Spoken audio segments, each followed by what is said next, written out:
I think we're going. I think we're live. Not live. I think we're recording. Yeah, I see it on my end. Okay, cool. Awesome. Hello, welcome everybody back to the Little Wolf Knit Self-Care Collaborative Week 4. It has been flying by. I'm so excited for another week. I'm so excited to chat with a friend here that many of you likely know. And we're going to get down to some self-care talk. If this is your first time checking out one of these videos, welcome. Thank you for coming. Definitely go back the last few episodes and check out the last 3 weeks of makers I've chatted with. And if you're coming back, welcome back. This seems like a good week as any for self-care. And so I think you're going to be in for a treat this week. You can find me if you want to find more information about the Self-Care Collaborative or how you can kind of participate along. If you're watching these videos, you could find me on my Instagram at The Little Wolf Knits, and I have a bunch of info there and posts about how you can participate and enter to win some cool prizes through this collaborative that we'll be running. And without further ado, I will introduce y'all. I will actually let her introduce herself to my good friend, Nikisi, and I'm super excited. Tell us a little bit about who you are, where the people can find you. If they don't already know you, which I would be shocked if they don't, because you know that we all just celebrated your birthday for a week, and it was the most fun giveaway I've ever been involved in. So tell the people who you are and where you are. Hello, friends. Nikisi here. I know people always wonder how to say my name because I don't say it often because I'm just, I just don't. So it's Nikisi. And my IG name is Cosmic Crochet Creations.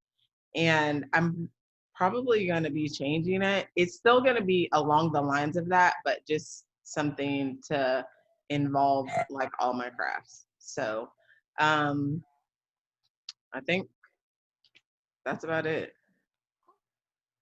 Awesome. So tell us a little bit for folks who don't know you or maybe aren't following you or are newer followers.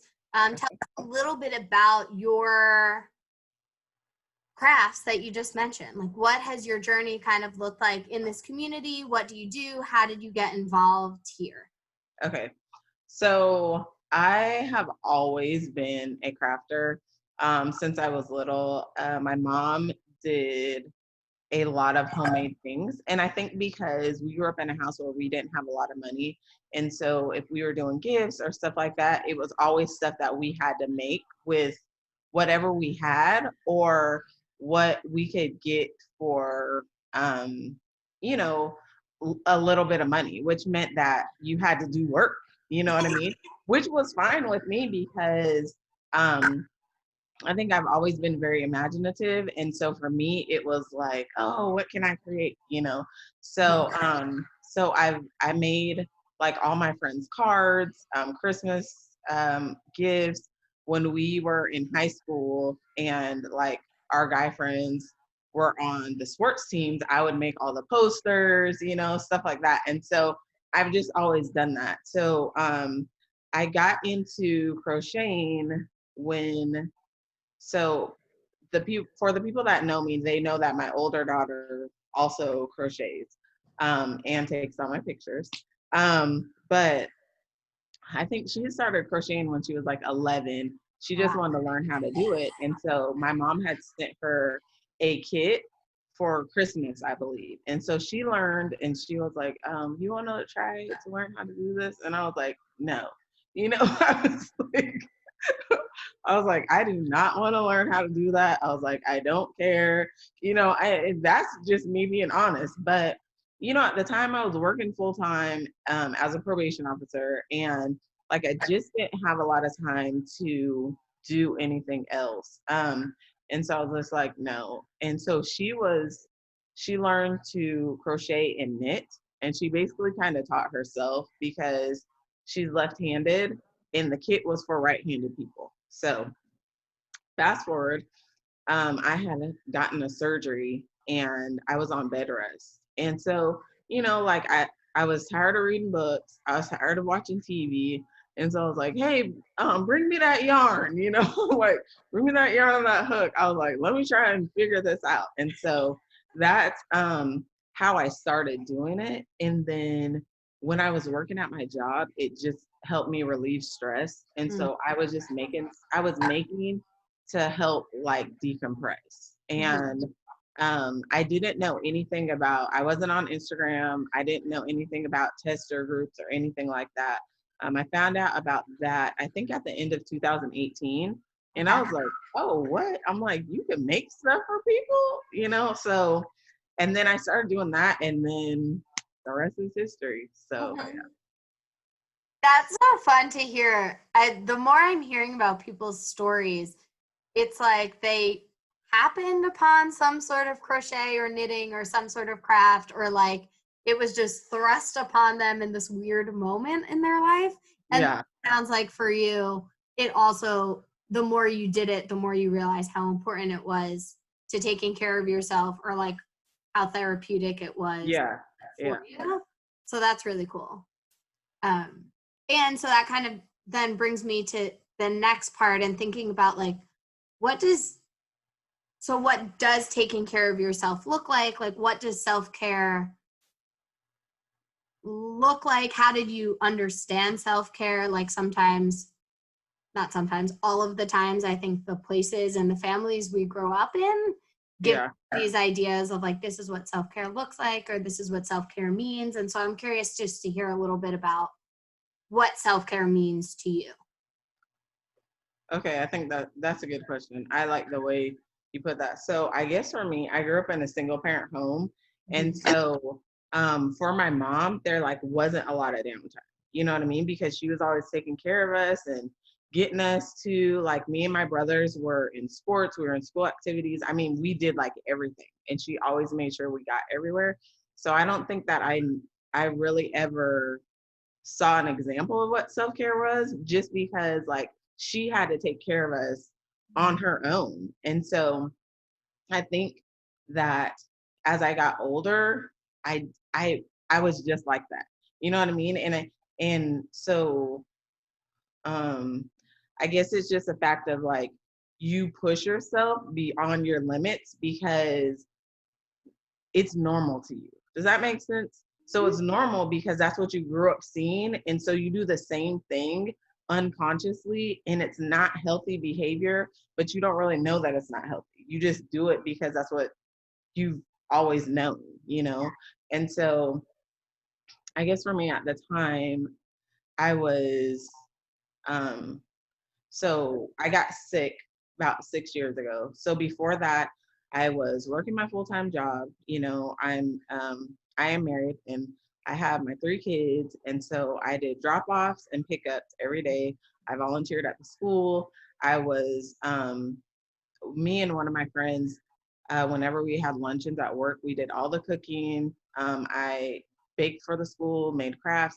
So basically, like, I did everything for everyone else, and I never made time for myself. Like, I wasn't reading, I wasn't doing art stuff, all the stuff that I like to do, I had stopped doing.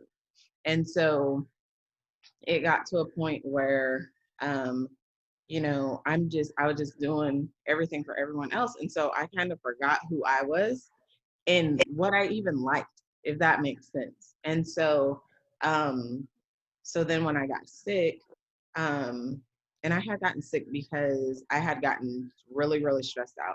And I want to tell people that stress is a silent killer, and it can do things to your body, and your body will send you signals like, hey, I'm not okay. I'm not okay. But when you keep pushing your body, then it shuts down on you. And that's basically what happened with me, to where I wasn't able to drive for like 6 months because I had these like weird seizure things, but they were from the migraines. So the migraines came from the stress, and then they caused a whole bunch of other bad things to happen in my body. So I couldn't drive for 6 months. Like, I couldn't cook, I couldn't read, I couldn't be around anything that was really loud. So I didn't watch a lot of TV or whatever. So basically, like, I spent almost a year just by myself a good bit of the time, which was weird for me, you know? But it was a year of me, like, figuring out who I was again. And, what do I like? What brings me joy, and just focusing. And the biggest thing that year taught me was I had to start saying no to people. And that was really hard for me. But I needed that year of no so I could give my best yes, if that makes sense. Because when you say yes to something, you're saying no to something else. So I wanted to be able to say no so I could say yes to something that I really wanted to do. So for me, self-care just meant that I have to make time for myself first. I have to take care of myself first. And the only way that I can adequately take care of other people is if I take care of myself. And so I had to, from that point on, be my first priority, and then everyone else came after me. So yeah. Yeah. There are like a few things. I love what you said, that like stress is a silent killer and like your body will shut down. So like if you're not taking the time for yourself, your body's gonna make that decision for you at some point. And it might be like, oh, you get a cold and you run down for a few days, or it might be something a little bit more severe, like you're talking about. Right. And sometimes, I don't know, I feel like that's one of those things people know or like you hear about, but it's like, Right. it won't be me, or like I'll just push it off and press my luck because they either haven't seen it, like you're saying, they don't have any other idea about what it could look like. Right. They don't understand why it's so important, especially with some of the things you're saying, like I'm married, I'm working, I have a solid friend group, which like friends are great, but they also take time and energy to like, exactly. I have children. Yeah. Like I imagine having all of those things, they're a bit demanding, and it might be to be like, I can't do that right now, or I can't do this right now. And it sounds like, unfortunately, you got to the point where your body was just like, well, now we're saying no for you. Yeah, exactly. You're going to listen to us now. Right. Yeah. And so it sounds like that you really used that year, even though it might not have been the best or most effective way to do it. It sounds like you were able to make the best of it and learn a little bit more about yourself, connect with yourself a bit. It sounds like you had lost some of those things that you like doing or like that were enjoyable to you. And so now I'm kind of curious, where after that time, where does that leave what you do for yourself? I hear like, yes, the prioritizing is important. And then what do you do when you prioritize yourself? Are there things that you enjoy or that bring you some sort of meaning or? Great question. So I think one of the biggest things was for me is and it makes me emotional a little bit, but I had to go home. So when my kids got out of school, I went home for like 2 months, and like the whole time I was sick, my mom wasn't able to come visit me, and so I sorry, so the seizures made it to where I couldn't carry on a conversation, and so I wasn't able to talk to her on the phone because my speech was slurred, and so it was just like months where I couldn't talk to her because she couldn't understand what I was saying. And so I'm such a crybaby. So I went home for 2 months. My kids got out of school and we went for the whole summer. And I just needed that time to like rejuvenate my spirit, if that makes any sense. And so I went home and we we did different stuff. I visited some of my best friends. Actually, they came to visit me, and like it just kind of changed who I was. And so it helped me like refocus. And the weirdest thing about being home, it was like, okay, you know, who was I when I lived here? You know what I mean? Like what things did I like?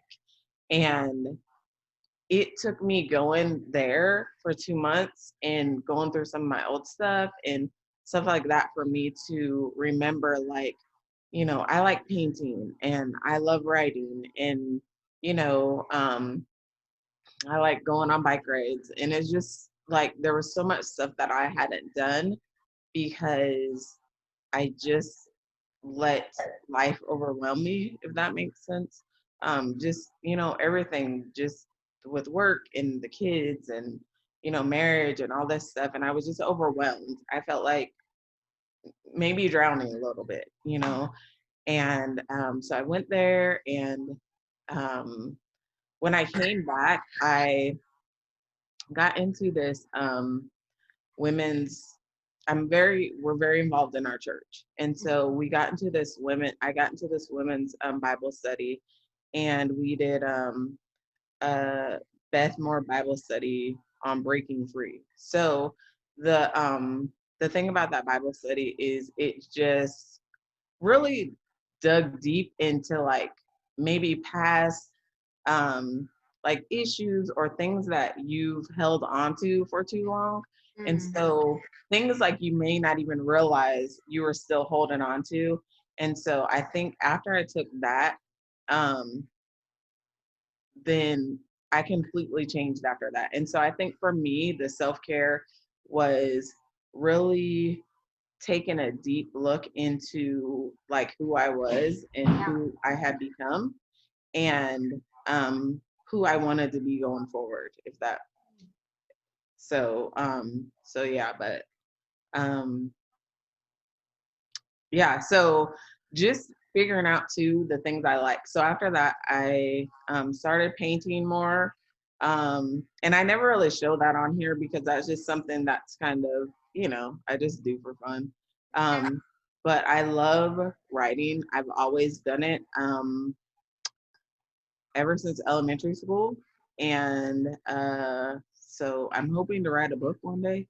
But yeah, so I have an idea for what I want it to be, but I'm just working on it little by little. And um,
I um I just got a laptop, and so I have an idea of where I'm going. So I'm just gonna start.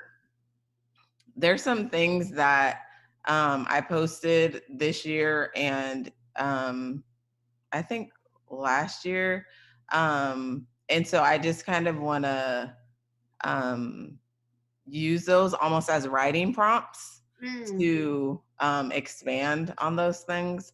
So, so that's kind of, I want to do more like a memoir, but not like a tell all type thing, but just kind of like how it was for me growing up, being, you know, the only Black girl in where I lived. You know what I mean? And a lot of my friends, it was funny because some of my posts from this year, they're like, I never even knew that's how you felt about stuff. And I was like, they were like, you were popular, so we just assumed you were fine. But that's just the assumption that people make. You know, you're popular, but it's still lonely when you're the only one that looks like you know?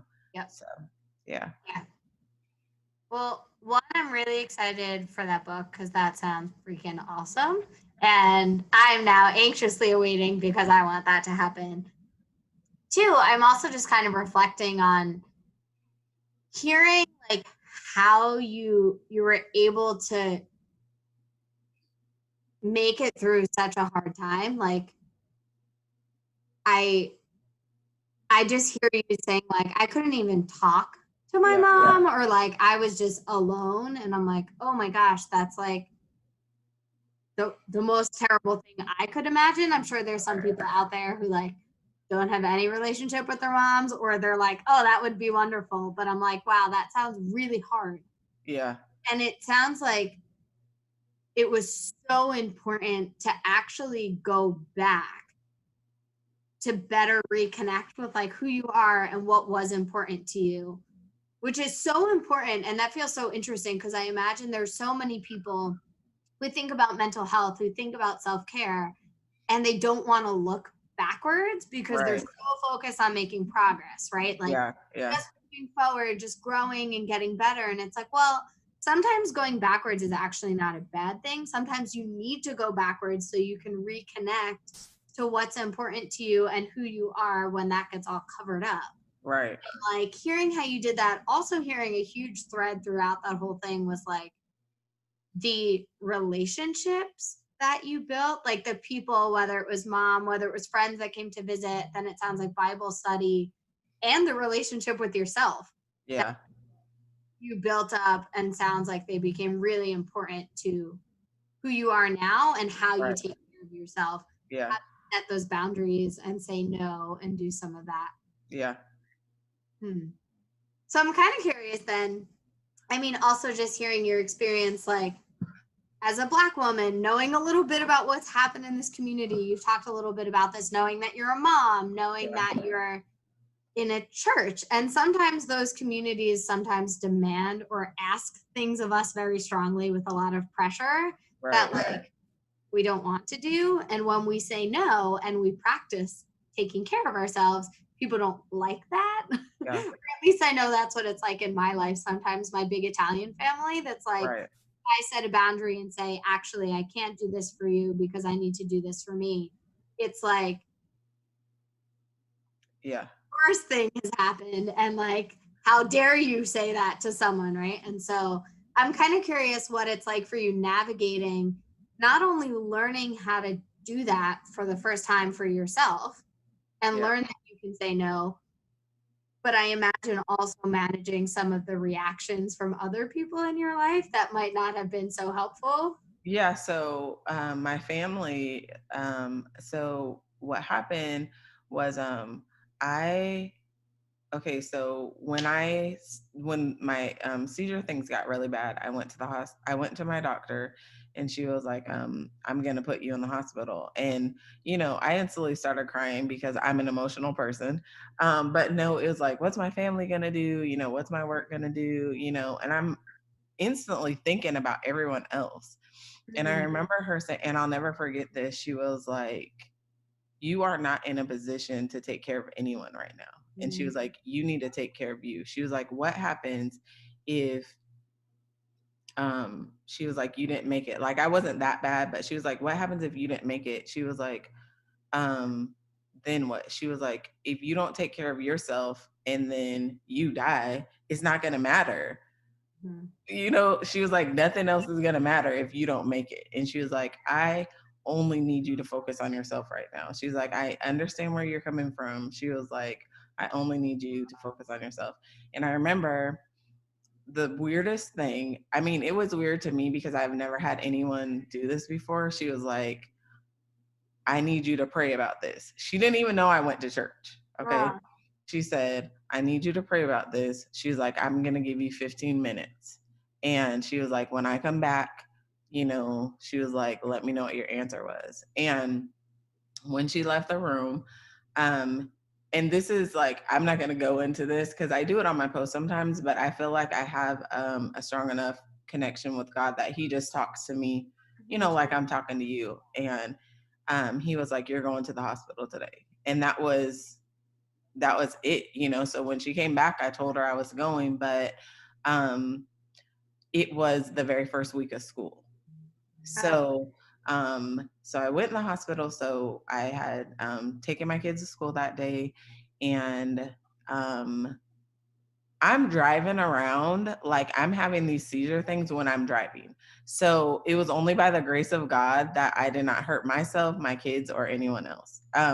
So um, they came from home from school and they were like, "Where's mom?" And my husband was like, "She's in the hospital." So of course they freak out, you know. And I was in the hospital for 9 days.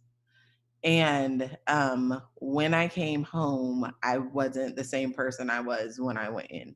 And so and I couldn't help with homework. I couldn't listen to them read. Like I couldn't do all the things that they're used to me doing. So my oldest, I think at that time, Tanae was 15. I think she was 15. It was her freshman year of high school. And so um, I had been taking them to school and picking them up every day since she was in kindergarten. And so for me not to do that, that was like a big deal to them. And so afterwards, it was just a lot of stuff I couldn't do. I couldn't go to their games, school activities. I couldn't volunteer. And so all the stuff that they were used to me doing, it's all of a sudden, I can't do this stuff anymore. No field trips. And they had a hard time with that. And I think even with my husband, he was so used to me doing everything that I remember him saying, I don't know how you did all this stuff. Like he was like, and I never asked, um, I never said anything because you just got stuff done. And he was like, but now that I have to do it, he was like, I don't want to do this stuff, you know? And so it was one of those things that I think was good too for our relationship because it opened his eyes about like I do everything for this family, you know what I mean? And not to say that in like a condescending way or like I'm better, but it's just like people don't realize how much you do until they have to step in your shoes and do what you've been doing, you know. And so I think that, and then just other people, you know, they're like, oh, they try and guilt trip you when I'm like, no, I can't do it, and try and guilt trip you. And I'm like, no, I said no. And like the funny thing now is a lot of times, like if I'm tired or if it um interferes with my family, I think after that, it also made me realize like I was spending more time focusing on other people than my own family. And so, you know, after that, I also told people like, if it interferes with something that my kids are doing or my family's doing, I can't do it. So I told them that up front. Yeah. So it wasn't like I was being funny or anything. I'm just like, I'm not doing it. And so I had to start putting boundaries in place, not only for myself but also for my family. And you know, because your kids are only here for like such a short amount of time. And like even with Tanae, she's really only still here because of um you know, she got a scholarship to go to the community college where we live, so that paid for 2 years of school, and then COVID. So like really, she most kids would be gone already, but we've been blessed to have her for a couple extra years, which we really appreciate as parents. But, you know, it's just some people don't like when you set boundaries. And it's funny because my friend group looks so different than it did 6 years ago. But when you go through like a serious life change, like you find out the people that are really there for you and the people that aren't. And the good thing is, and so moving forward, it's just, Yep. yeah. So people let you know who they are, and you just have to take it as face value and move on. So I don't know. Yeah. No, that feels so helpful too to walk through, because and you kind of got around to it when you were talking about your kids. I'm thinking back, I think it was with Kelly, maybe the first week, we were talking about how sometimes taking care of other people is our self-care because we enjoy it, but also because they take care of us, right? And so Right. my partner, they're going to nurture me, and so that works. And I hear that in your answer, and I also hear the flip side, like, yes, it's a reciprocal thing that goes both ways. And so it sounds like that doctor or nurse or whoever you were speaking with also helped make clear for you, and now make clear for me, that like taking care of myself is taking care of my family. Right. Exactly. Yeah. Like if I'm not taking care of myself, if I'm not good, I can't take care of them. Right. It's really important to then refilling your cup and taking care of you. Exactly. To have that cycle. Yeah. And so it was a year of not being able to take care of them. You know what I mean? Like I couldn't do anything that I guess I think the craziest thing to put it is like I was stripped of all the things that I thought defined who I was as a person. And I needed that so I could just focus on like, who is Nikisi outside of all these things? Like, who am I really? And so that was a self-care I needed, because I needed the time to just focus on me. And I couldn't have done that if I still felt like I had to be all these people and play all these roles, So. Yeah. So hearing that, I mean, I hear throughout. Upper.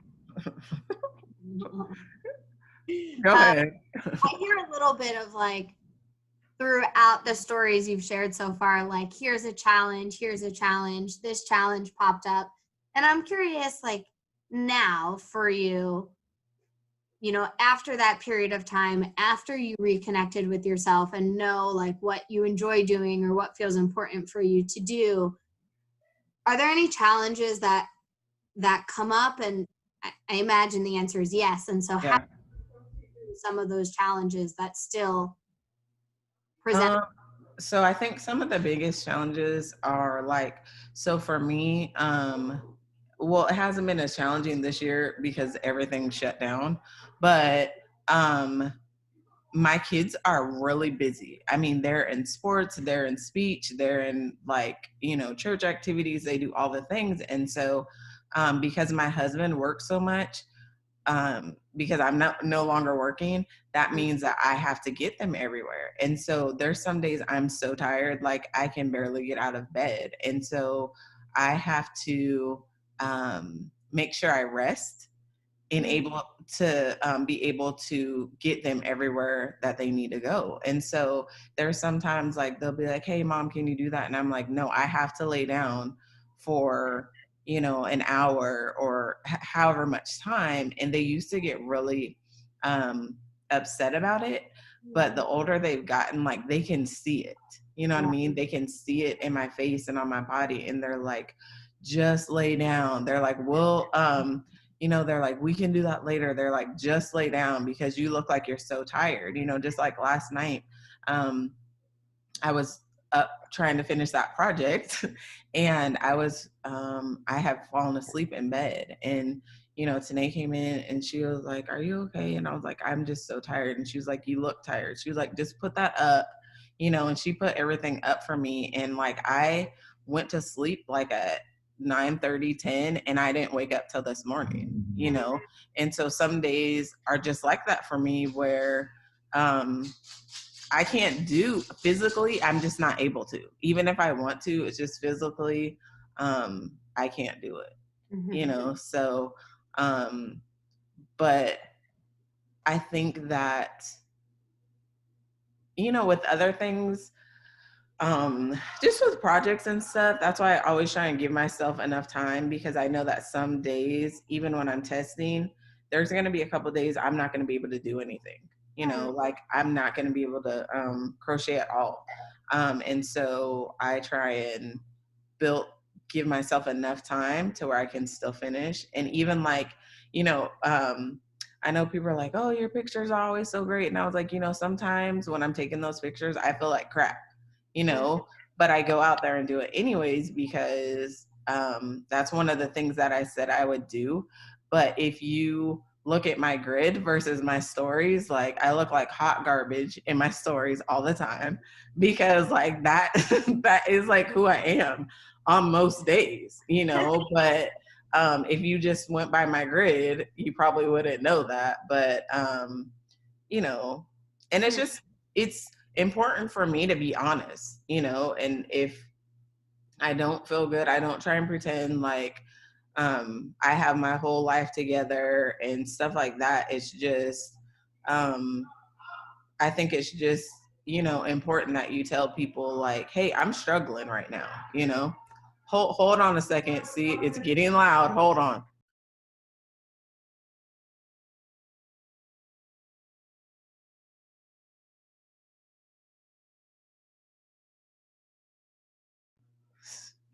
See, That though, that's like exactly what we're talking about.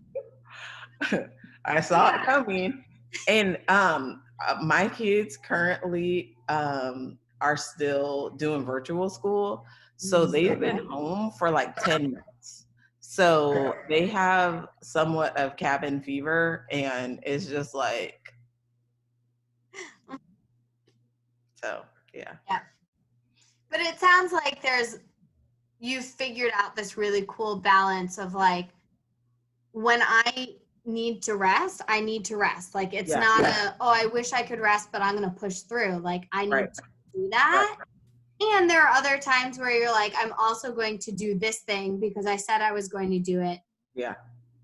Honest and transparent in how I do that. And that sounds important to your process too. So I hear Right. like a bit of like listening to yourself, like Yeah. genuinely listening to yourself, Right. kids and your people who are like, hey, you look tired. And also this like acceptance piece of like, this is how I'm feeling today. Yeah. These pictures, because it's something I have to do, but like, I'm not going to pretend I don't feel like shit, or I'm not going Yeah. to like things are great, because like Right. that's not what's happening right now. And that sounds like that's just kind of helpful and part of your process. And I appreciate that. I appreciate you sharing that, because I think a lot of times people think you have to ignore the stress, or like you have to get through it all and so you can go and do these other things in your life.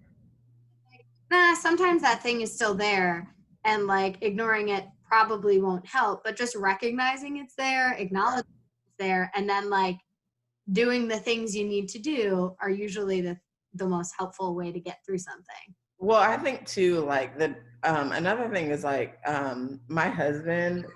So at first he was just like, oh, I can't, you know, you can't be that sick, and you know, blah blah blah blah blah. And just because, like I said, he was used to me doing everything, and he had gone to a doctor's appointment with me one day, and my neurologist was like, do you realize like your wife is really sick?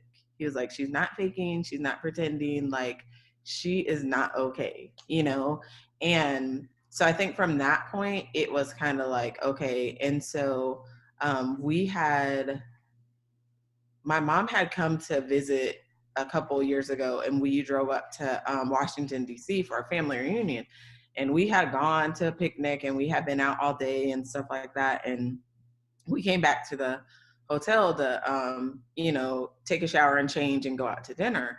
And so I did all that and I changed, and then I got in the bed and I was like, um, my mom's like, come on, you know, you're okay and stuff. And my husband was like, she's not okay, you know. And so having someone there that's supportive and saying like, no, she's like done more than she normally does. And he was like, that's all she can do. Like, she can't, when she says she can't go anymore, like, she literally means that, because she is physically not able to. And so having my family be able to be supportive behind me when I'm feeling like that with other people, it's helpful too, because then people don't question it, because these are people that live with me, that see me all the time, and they know like when I can't do anymore, you know, because they've seen it long enough to know, like, no, that's all she has, you know. So yeah, that feels important too. And that, like we talked about a few minutes ago, like those relationships, those people. And I hear, right, even in a situation like obviously like that, if they're going to be able to defend you and back you up in the moment, perfect. But I imagine even if they were not there physically in that situation to back you up, just to be able to call someone and be like, hey, this is what happened. I think they don't know. And just to have someone like validate you. Right. Exactly. Like, you are sick. Like, I know what you're going through. I know that that's real. And like, I support what you did. I imagine even if they weren't there in that moment, it would still be really important. So like leaning on your people, not trying to go through something alone. Right. And so then I guess that kind of brings me to our final question, which I might be putting you a little bit on the spot here. Maybe. We didn't talk about this before we started recording, guys. But it's Thanksgiving week. I'm hoping to put this up probably Tuesday. Let's say it's Tuesday. Okay. And this is like a hard, weird week for, I think, a lot of folks. The holidays can be difficult for folks. Right. Not during a pandemic year. And so I know this week, I think, is going to be tough for folks. Something, Nikisi, that people have been doing the past 3 weeks is giving some sort of homework or challenge to the viewers. Okay. Them to try, even if they don't do it perfectly, but just something to try doing for themselves, for their self-care. And so you got the lucky week. I think this is a big one. And I'm wondering if you have any thoughts about something that you would like to encourage or challenge folks to try out whenever they watch this video. Okay, so so a couple of years ago, and I try and do this as often as I can, but a couple of years ago, and I know not everyone's able to do this, but just as much as you can, I tried to write down my experiences via my 5 senses. And so I think that it kind of changes the way you look at things, because you have to like really think about, you know, a particular thing with each sense. And so so that will be my challenge for this week. And I think because it's Thanksgiving, just something you're thankful for, but do it using the 5 senses. So it could be like 5 different things, like you see, you're thankful for this that you see, you know, or this that you hear, you know what I mean? So like a Thanksgiving thankfulness with your senses. Cool. I love this, because, and I don't even know like how you got into that, but that's such a big part of being mindful and like be present in where you are and making space for experiences that come up, like even if they're not things that we enjoy or we're happy about. And like senses is really grounding. It's really helpful to just open practice that like openness without judgment. You're not like good or bad. You're just like noticing what you smell. You're noticing what textures look like. And I like the idea too. It's like an added choose your own adventure kind of thing, because then we can see how folks, if they're thinking about different things, like that they smell, they hear, they teach, they touch, or maybe even if they want to take a deeper dive, like, cool, do that, find out a few different things, that something you're thankful for that you see, whatever all your is. But if you really want to challenge yourself, see if you can do it about each or a few of those things. So if you're Right. your partner or this person in your life, see if you can connect with that person with those five senses. Yeah. See when you think of them, like visually in your mind. If you're physically with them, maybe notice things about them. What sounds come to mind when you're thinking of them or when you're with them? Well, I think you could even take it one step further, because this has been a crazy year ever, but you can also take it one step further. And um, what do you miss about Thanksgiving using your five senses? So it could be like, I miss, like if you were traveling, like, you miss hearing the wheels rolling, like in the airport, stuff like that. So I think that you could take it either way.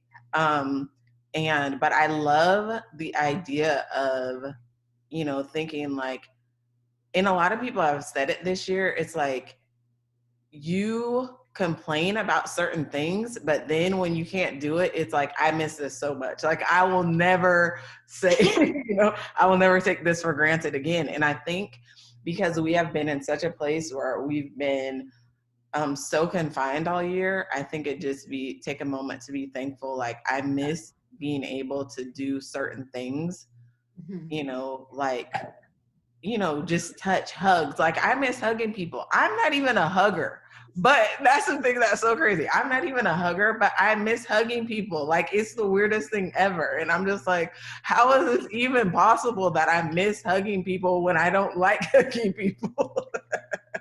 So Exactly the same. Exactly. yeah. So it's just things like that. Like, you just miss the, just being able to communicate with people in person. And like, I haven't gone to my Bible study group, and part of the reason for that too is like, my kids aren't at school. So if my kids aren't at school but I'm going to all this social stuff, like, it doesn't make sense. Like, I'm not sending them to school, but hey, we're at Disney or wherever, so I'm just like, we're not doing anything. We go, since my parents moved, we've been helping them move in, but other than that, it's like, we're at home. So Yeah. So I love that. So connect to an experience, a memory, a moment, using your five senses, and yes. decide. I mean, maybe they end up going all of these directions. Maybe this is something that they practice every day this week. Right. But any sort of step, I think, in this direction is a really cool spot to go and to kind of challenge people. Focus on something you're thankful for, or focus on something you're thankful for that you're missing, that you don't. Yeah. Right. Maybe even focusing on, there's so many options. I was gonna say maybe even something, I think a lot of times we only talk about the things that we're missing out on this year. And like, I've also had some really cool conversations with people who've learned new things, or Yeah. opportunity to connect with something new that they haven't been able to do before this year kind of forced them to slow down. And so whether it's something you have that you're thankful for, whether it's something you miss, whether it's something new that you've recently come into contact with, really kind of sitting with it and paying attention and noticing kind of those five senses throughout whatever that experience is. Yes. I think that's perfect. I love that. And I'm really excited to hear what people come up with. And if people want to share, definitely tag me.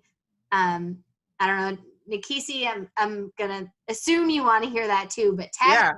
Yeah. I'd love to hear it. Yeah.